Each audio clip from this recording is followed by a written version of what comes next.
सदगुरुदेव भगवान की जय, श्री मौनी बाबा जी भगवान की जय। प्रिय मित्रों, आप सभी का हार्दिक वंदन है, अभिनंदन है, स्वागत है। भगवान रुद्र को प्रसन्न करने के लिए विष्णु जी और ब्रह्मा जी प्रार्थना करते हैं कि प्रजापति दक्ष का यज्ञ किसी तरह संपन्न हो जाए। आप देखें दृष्टि भेद कितनी बड़ी चीज होती है। एक बार किसी भक्त ने संत सुकरात से पूछा, महात्मन, चंद्रमा में कलंक और दीपक तले अंधेरा क्यों है? सुकरात मुस्कुराए और बोले, तुम ही बताओ, तुम्हें दीपक का प्रकाश और चंद्रमा की ज्योति क्यों नहीं दिखाई पड़ती?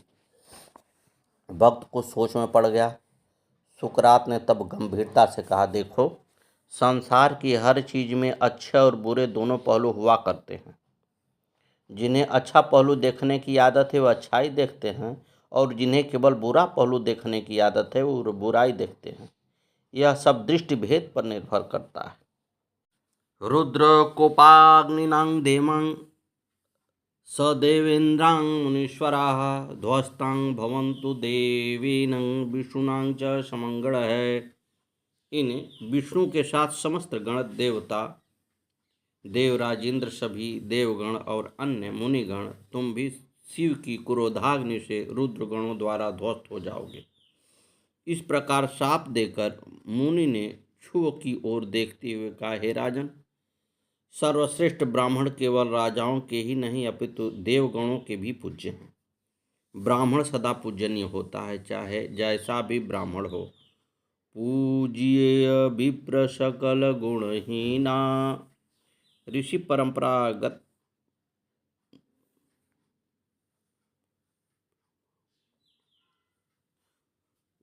ब्राह्मण गुणों के कारण वह पूज्य है। इतना कहने के पश्चात वे अपने आश्रम को चले गए। उधर राजा क्षोभी दधीचि को प्रणाम कर अपने घर चले गए। तदेव तीर्थभवत् अस्थानेश्वरं इति स्मृतः। अंत में वह स्थान अस्थानेश्वर तीर्थ के नाम से प्रसिद्ध हुआ। अस्थानेश्वर की यात्रा करके मनुष्य सायुज्य मुक्ति प्राप्त करता है। हे तात, मैंने तुमसे संक्षेप में क्षु और मुनि दधीचि के विवाद की कथा सुनाई, जिसके कारण विष्णु आदि देवगणों को शाप मिला। जो मनुष्य इस प्रसंग को पढ़ेगा अथवा सुनेगा, उसकी अकाल मृत्यु नहीं होगी। अंत में वह जीव ब्रह्मलोक को चला जाएगा।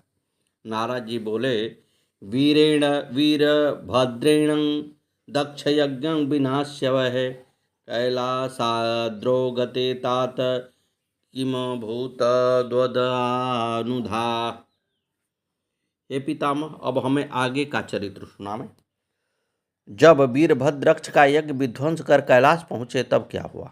ब्रह्मा जी बोले, हे नारद, उस समय समस्त देवता तथा मुनिगण पराजित हो रुद्र के गणों से घायल होकर मेरे लोक में चले आए। उन सब ने मुझे प्रणाम कर के अपने कष्टों को सुनाया। उसे सुनकर मैं पुत्र शोक से पीड़ित हो अत्यंत व्यथित एवं चिंतित हो गया। फिर मैंने भक्ति भाव से भगवान विष्णु का स्मरण किया। उस समय मुझे पूर्ण ज्ञान प्राप्त हुआ। तदंतर उन देवताओं तथा ऋषिगणों को लेकर मैं विष्णु लोक को चला गया। वहाँ अनेक स्तोत्र से भगवान विष्णु की स्तुति कर उन्हें अपना दुख सुनाया और बोला, हे देव, जिस प्रकार यज्ञ की पूर्ति हो, दक्ष को जीवन दान मिले तथा सभी देवताओं को सुख प्राप्त हो, आप वैसा कोई उपाय कीजिए।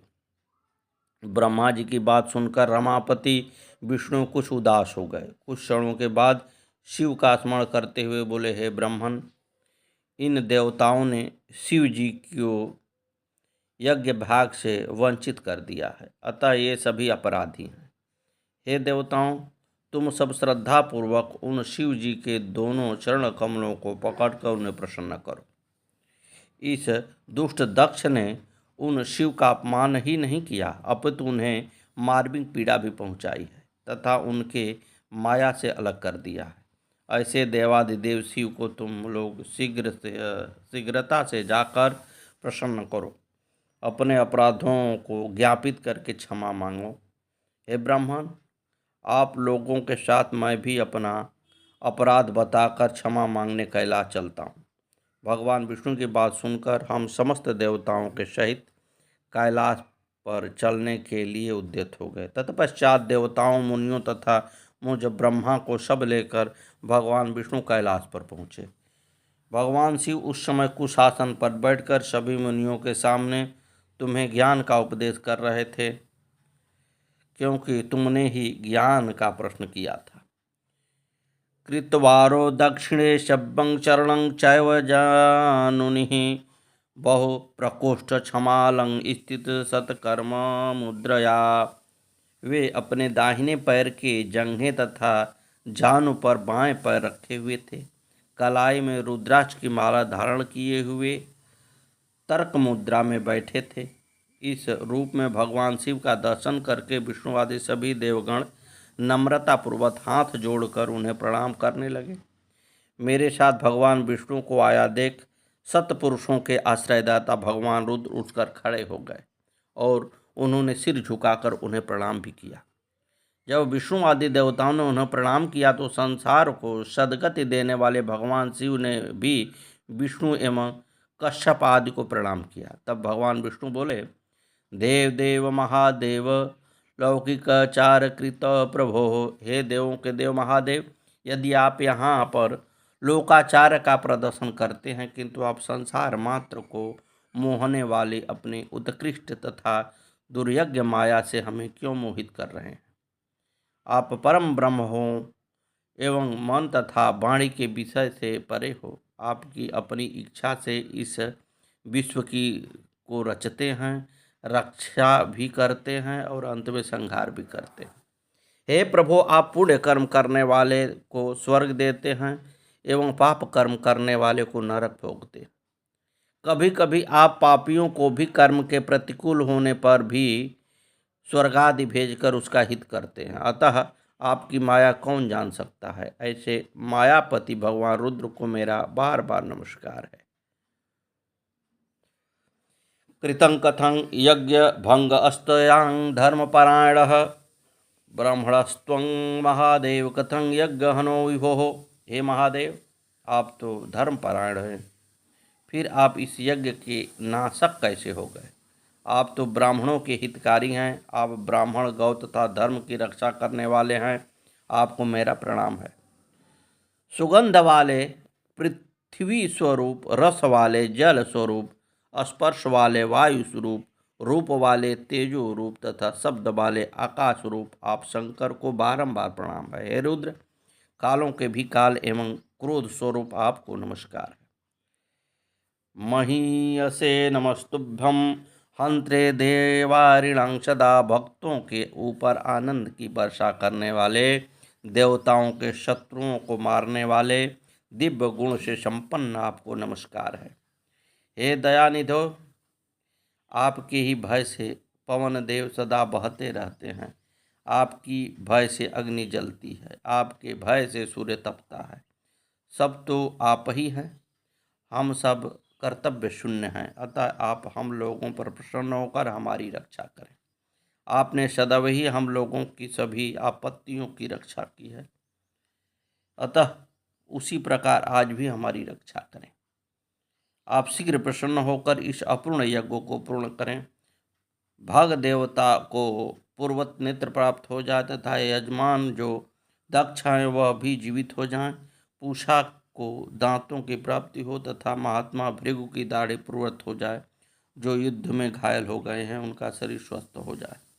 इत उक्त्वं सप्रजेशश्च रमेशश्च कृतांजलि दंडवत पतितो भूमो क्षमापायी तू मुद्यतः। ऐसा कहकर ब्रह्मा के सहित भगवान विष्णु हाथ जोड़कर क्षमा करने के लिए उद्यत हो दंड के समान पृथ्वी पर गिर पड़े। तदंतर भगवान शिव देवताओं को सांत्वना देते हुए हंसते हुए बोले, शृणुतं सावधानेन मम वाक्यं सुरोत्तमो। सूरश्रेष्ठो ब्रह्मा और विष्णुदेव, आप दोनों सावधान होकर मेरी बात सुनो। मैंने दक्ष के इस यज्ञ को नष्ट नहीं किया है, किंतु जो दूसरों से द्वेष कर उसका अनिष्ट करना चाहता है तो पहले उसी का नाश होता है। इसलिए जाकर कभी भी दूसरों को कष्ट नहीं देना चाहिए। जब जो दक्ष का सिर काट कर अग्नि में डाल दिया गया है, इसलिए उसका सिर बकरे का हो जाए। यह भग देवता सूर्य के नेत्रों से अपना यज्ञ का भाग देखे। ये पूषा देवता जिसका इस यज्ञ में दांत टूट गया है, यह सब सत्तू का उपयोग करे। मेरा विरोध करने वाले इन महर्षि भृगु की दाढ़ी बकरे की दाढ़ी जैसा हो जाए। जिन देवताओं ने मुझे यज्ञ का अवशिष्ट भाग प्रदान किया है, वे देवता भी सर्वांग सुंदर हो जाएं। यह संपूर्ण कार्य दोनों भाई अश्विनी कुमार के तथा पूषा के हाथों के द्वारा संपन्न होना चाहिए। आप लोगों के स्नेह को देखकर मैं प्रसन्न होकर मैंने ऐसा कहा है। भगवान शिव इतना कहकर मौन हो गए। देवतादि सभी लोग धन्य धन्य कहने लगे, अर्थात साधुवाद देने लगे। तदंतर भगवान शंभु को आमंत्रित करके मुझे ब्रह्मा और देवर्षियों के साथ भगवान विष्णु अत्यंत हर्षपूर्वक पुनः दक्ष की यज्ञशाला की ओर चले। इस प्रकार देवताओं के प्रार्थना करने पर भगवान शंकर विष्णु आदि देवताओं के साथ हरिद्वार के पास कनखल में स्थित प्रजापति दक्ष की यज्ञशाला में पधारे। भगवान शिव ने वहां जाकर वीरभद्र के द्वारा किए गए यज्ञ विध्वंस के स्वरूप को देखा। उस संग्राम स्थल में स्वधा, स्वाहा, पूषा, तुष्टि, धृति, सरस्वती, अन्य समस्त ऋषि, पितर, अग्नि आदि बहुत से यक्ष, गंधर्व और राक्षस वहां पड़े थे। किसी का सिर टूटा था तो किसी का हाथ, कुछ बेहोश पड़े थे। यज्ञ की इस प्रकार की दुर्दशा देख भगवान शंकर वीरभद्र को बुलाकर हंसते हुए बोले, वीरभद्र महाबाहो किंकृतं कर्म ते द्वितम महान दंडो धृतास्तात देवाध्याचु सत्वरम। हे वीरभद्र, यह तुमने कैसा काम किया? तुमने थोड़ी ही देर में देवता तथा ऋषि मुनियों को बड़ा भारी दंड दिया। हे वत्स, तुम शीघ्र ही उस दक्ष को यहाँ ले आओ जिसने इस विलक्षण यज्ञ का आयोजन किया है। इस प्रकार शिव की आज्ञा पाकर वीरभद्र ने शीघ्र ही दक्ष का धड़ लाकर उनके सामने रख दिया। लोक का कल्याण करने वाले शिव ने उसे सिर विहीन देखकर वीरभद्र से हंसते हुए कहा, हे तात, पहले ये बताओ इस दक्ष का सिर कहाँ है? तब वीरभद्र बोले, हे भगवान, मैंने तो उसे अग्निकुंड में डाल दिया था। वीरभद्र की बात को सुनकर शिव जी ने जो पूर्व में कहा था उसी बात को देवताओं को स्मरण कराया। फिर भगवान शिव, विष्णु आदि देवता तथा समस्त ऋषियों को लेकर भृगु के पास गए। भगवान शिव ने बकरे का सिर लेकर प्रजापति दक्ष के सिर के स्थान पर जोड़ दिया। तुरंत इससे प्राण संचारित हो गया और दक्ष जीवित होकर इस प्रकार उठ बैठे मानो सोकर उठे हों। उन्होंने अपने सामने भगवान शिव को देखा। पहले शिव जी से द्वेष के कारण उनकी आत्मा कलुषित थी, परंतु अब दर्शन मात्र से सब कलुष दूर हो गया। तदंतर लज्जित हो प्रसन्नतापूर्वक प्रणाम कर भगवान शिव की स्तुति करने लगे। नमामि विश्वेश्वरं विश्वरूपं पुरातनं ब्रह्म निजात्मरूपं नमामि सर्वं भवभावभावं परात्परं शंकरमानतोऽस्मि। दक्ष बोले, मैं भगवान शंकर को नमस्कार करता हूँ। विशेश्वर, विश्वरूप, पुराण पुरुष, ब्रह्मा तथा आत्मस्वरूप, भावस्वरूप, संसार के संहार करता तथा परात्पर परमात्मा को मैं नमस्कार करता हूँ। हे महादेव, आप मेरा अपराध क्षमा करें। हे शंभो, मुझ पर कृपा कीजिए। आपने इस दंड के बहाने कृपा ही की है। आज मुझे आपके तात्विक स्वरूप का ज्ञान हुआ कि आप सर्वश्रेष्ठ हैं। आप सभी देवताओं से सेवित हैं। आप सज्जनों के लिए कल्प वृक्ष हैं और दुष्टों को दंड देकर उनका दमन करते हैं। हे भक्त वत्सल, आप मेरे ऊपर प्रसन्न हो। इस प्रकार भगवान शिव की स्तुति करके दक्ष चुप हो गए। भगवान विष्णु भी हाथ जोड़कर गदगद वाणी से शिव की स्तुति करने लगे। हे महादेव, आप स्वतंत्र परमात्मा हैं, अद्वितीय एवं अविनाशी परमात्मा हैं। आपने हम लोगों के ऊपर बड़ा अनुग्रह किया है। दुष्ट दक्ष ने पहले आपकी बहुत निंदा की, उसे आप क्षमा करें। मैंने भी मूर्खतावश आपका अपराध किया, जो दक्ष के पक्ष में होकर आपके वीरभद्र नामक गण से युद्ध किया। हे प्रभु, आप मेरे स्वामी हैं, मैं आपका दास हूँ, अतः आप अपराध को क्षमा करें।